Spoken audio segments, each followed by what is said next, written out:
You know, as a hunter, I too like watching the Outdoor Channel, the Sportsman's Channel, pretty much anything. You know, they're showing the half-hour different shows of these professional hunters that, you know, they talk about the 500 acres they're hunting, or the 1,000 acres they're hunting, or, you know, the 2 or 3 farms they have a choice of hunting, depending on the wind, and, you know, that sort of thing. They talk about the food plots and, you know, all the preparation work they've done, and, you know, that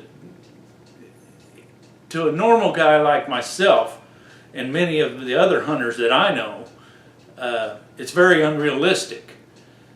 You know, most of us, if we do have 100 or so acres to hunt, we're very privileged. A lot of the time, that's someone else's land, you know, that we're hunting on. A few of us, like myself, might be lucky enough to own 40 acres, something around there, maybe even 20 acres. You know, I myself have a 40-acre farm that's not even half woods. Half of it's farmland, half of it's, there's about a 10-acre patch of woods. There's a little bit more woods combined with some grassy field. You know, we don't have 20, 30 trail cameras all over the place. We don't have people watching it 24 hours a day. You know, it's not sending pictures to our phone. We don't have the time or the money to, you know, have these big tractors putting in food plots, and we don't have the time to mow the food plots. And, you know, my farm, for instance, is 2.5 hours away from where I live.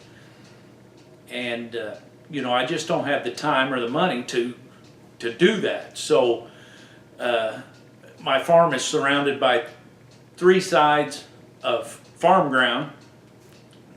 There's a road on the 4th side, and then across the road there is a big patch of woods and some ponds and so forth for, you know, half a mile. But it's just a pass-through. You know, a lot of us don't have the prime hunting ground that they have on these TV shows. A lot of us don't have the schedule to be able to pick and choose. Oh, where the wind's right, we're going to do this. We're going to hunt this farm. We're going to hunt that farm. You know, we may have one farm. We may have more than one stand, maybe even more than one trail camera on it. But our options are limited. You know, we just hunt, basically.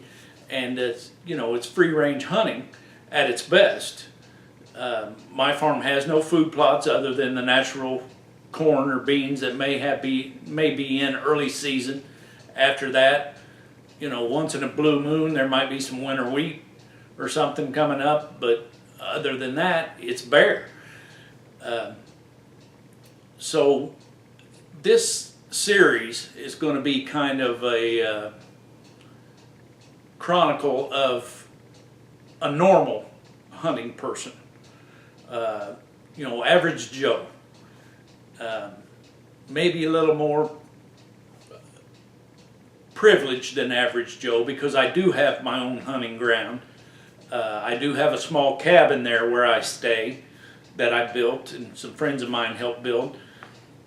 But, you know, we don't have the luxury that most of them have. So this season, I'm going to try to show you what a normal hunter goes through.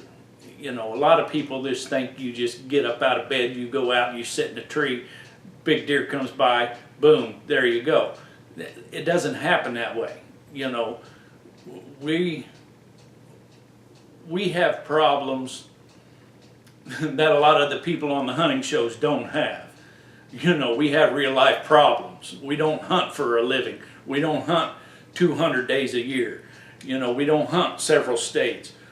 We have a patch of ground that we hunt, and that's all we have to deal with. So I'm going to try to show you over the season, you know, what a normal hunter goes through, what an average Joe hunter goes through. just small town stuff, and hopefully you'll enjoy it.